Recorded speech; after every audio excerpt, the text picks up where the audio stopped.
For some, the school holidays have already started, but considering the idea of a 6-week summer break first came about in the Victorian era, should the system now be updated and holidays actually be shortened? Because apparently, certainly some historians claim that this summer break, and indeed other holidays throughout the school year, came about because they needed children to help with the harvest and to be at home at the busiest time of the agricultural year. Yeah. So it dates back, supposedly, to that kind of time.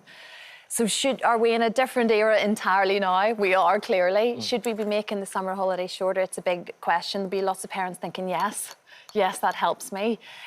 Equally so, as a kid, I remember the excitement of a long summer holiday. The summer holidays. It was the best thing ever. It was the best thing ever. And equally, I do think kids sometimes, you know, OK, academically, they might not learn as much at home, but they learn life skills and socialising and just, I don't know, I think it is important. I don't see why we have to shorten the summer holiday. Maybe shorten some of the other holidays. Yeah. But the school summer holidays, it might be the only time in this country where there's a chance of them getting some nice weather as well, where you can do nice things with your kids. And I don't know. And the way we're going anyway, we might need those kids at home to harvest. The way things are going.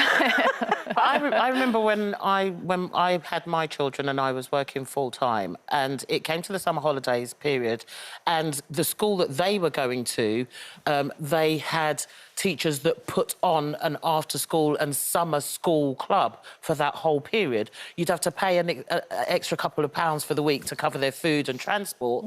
But my children actually loved it because they get to go to the museums, they get to go to some art studios, and they'd get to do some fun things that I felt that they were still learning, even though they weren't in a classroom. Yeah, it was very hands-on. You get to go to a zoo and see animals and things like that. Yeah. And they loved that. Unfortunately, now what I've heard from a few teacher friends of mine, now there's this 0-hour contract thing that they're signing. A lot of teachers they're just not willing to do anything because they're not being looked after. A lot of those summer activities have vanished because I enjoyed all of that because I went to school in West London and my mother worked full-time, and in the school holidays I did go on trips, and I can see now how beneficial that was. But I think more importantly that COVID has had a terrible effect on children's education.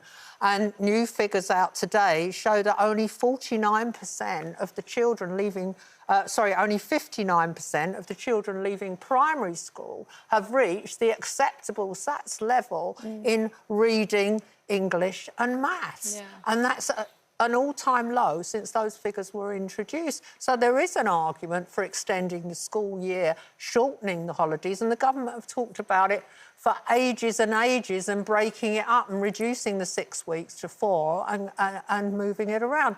What I feel is that all the airlines and travel companies put their prices up in the school holidays. And so if anyone wants to travel in August, whether they've got children or not, you're going to pay more, and that seems really unfair. Yeah, and it is tough for parents. And you say if you don't have the help of any kind of clubs around, it's very difficult for people who are working full-time to try and make it work. I mean, I'm at the stage now, neither of mine are at school yet. Next year, that all kicks off. And in a weird way, I'm more worried about that because I still feel like I've got freedom with them, where we can sort of do what we want to do. Once you get into the school system, your life evolves around the you're dictated to by that. So weirdly, I'm enjoying the phase before it all starts. And then... But for working women, it's really tough now. They've got to pay for childcare, and the long school holidays are really, really difficult for them.